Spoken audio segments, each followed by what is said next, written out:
In this video, we're going to determine if 53 is a prime number or a composite number. The number 53 is determined to be a box prime number.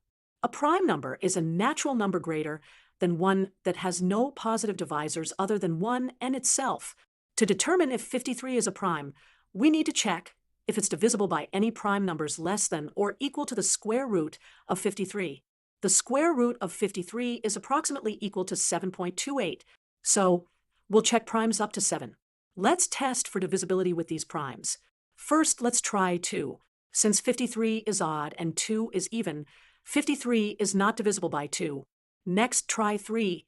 We can test this by summing the digits of 53, which is 5 plus 3 equals 8. Not divisible evenly by 3. So, 53 is not divisible by 3. Moving on to 5.